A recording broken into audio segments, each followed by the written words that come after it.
I came for you to challenge the fear that might be inside of you and to redesign and reprogram it. You look at it long enough, you be with it intimately enough, and it has to dissipate. You are the designer of your destiny. I wasn't afraid of my possibility of failing.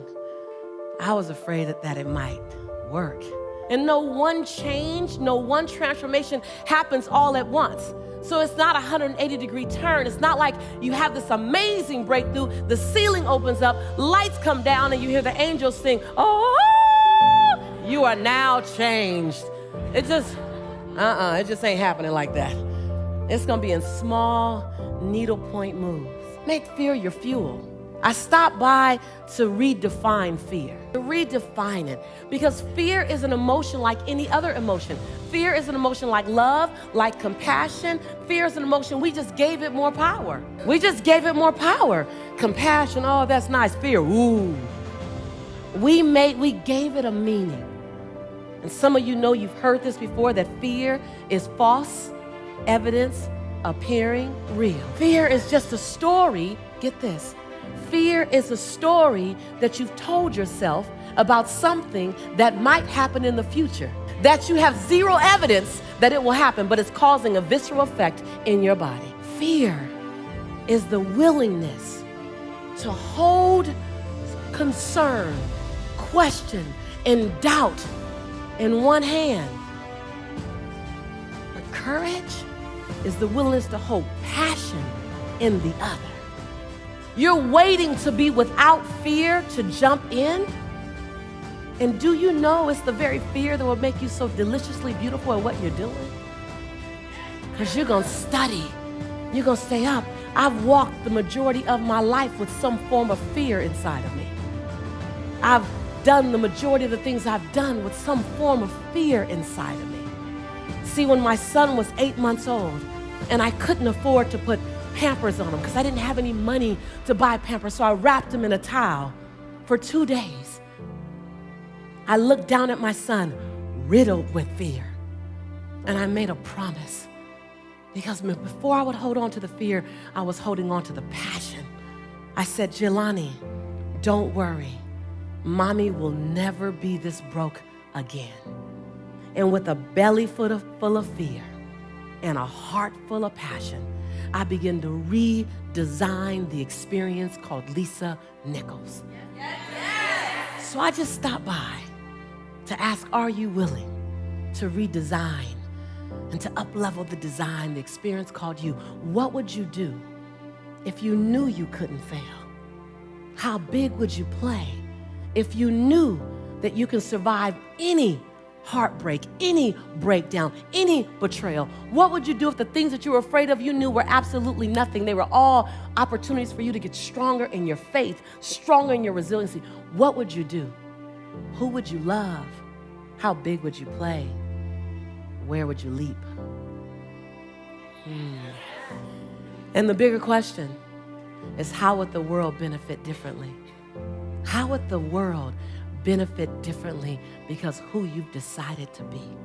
How would the world be a better place to live because fear didn't have you standing on the edge? What would you do if you were told that you get to do it afraid? That you don't have to wait for the fear to leave? That when you get in action, the fear has to dissipate into the nothingness that it always was? You will have to become someone you've never been before. You want to go somewhere you've never gone? You got to do something you've never done. You got to say something you've never said. You got to go to a place in you that you've never even been. You get to redesign. You are your Michelangelo. You are your greatest sculpture. And you get to recarve and you get to up-level as much as you need. You're not sentenced to this life this way. You chose it. You get to design it any way you choose. You're not sentenced to your future. You have an opportunity to your future. What do you want and how do you want it? And if it doesn't make you a little afraid, then you ain't playing big enough. It's supposed, your knees are supposed to knock a little bit.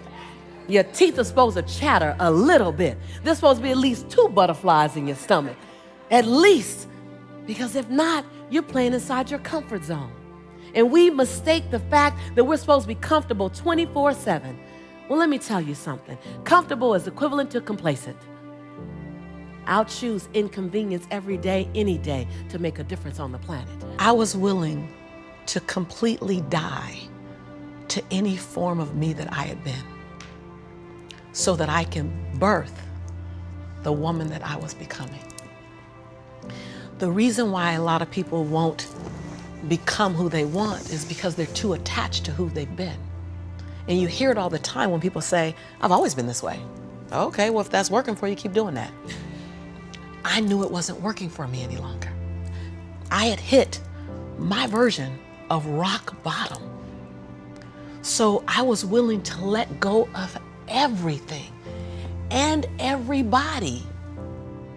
See, another reason why people won't get there is because the doorway is for you to fit through. You're trying to carry everybody else through because you're trying to be Rescue 911. And you got to rescue you first. I am much more valuable to my family and to my community because I was willing to let them go through the door myself, teach myself, learn myself, condition myself, and then come back and get them. I'm much more valuable to them now. But I had to go through a window time of 10 years of judgment. You leaving us, hanging out with white people all the time. You going to these crazy countries. We don't know what I had to be willing to allow my conviction to make me inconvenienced. See, we want to grow, but we want to stay liked by everybody. I was willing to be my own rescue at the risk of your approval. But most of us aren't like that. Facebook is an example. We want to be liked. Well, I woke up and I like myself today, so your like is extra. My job is to like me first. I was willing to say every day, Lisa, you like you? Lisa, are you proud of you? Lisa, are you playing full out? Every day before I checked in with anybody else. That's lonely, by the way. Why won't most people do it? Because it's scary and it's lonely. So what did I do? I was willing to find people who had what I didn't have, who were living lives that I wasn't living, who believed things that I didn't know about, and I was willing to become their student. I came for you to challenge the fear that might be inside of you and to redesign and reprogram it. You look at it long enough, you be with it intimately enough, and it has to dissipate. You are the designer of your destiny. You are the author of your autobiography. You write the story of your life. No one can write your financial story. No one can write your spiritual story. No one can write your emotional story but you.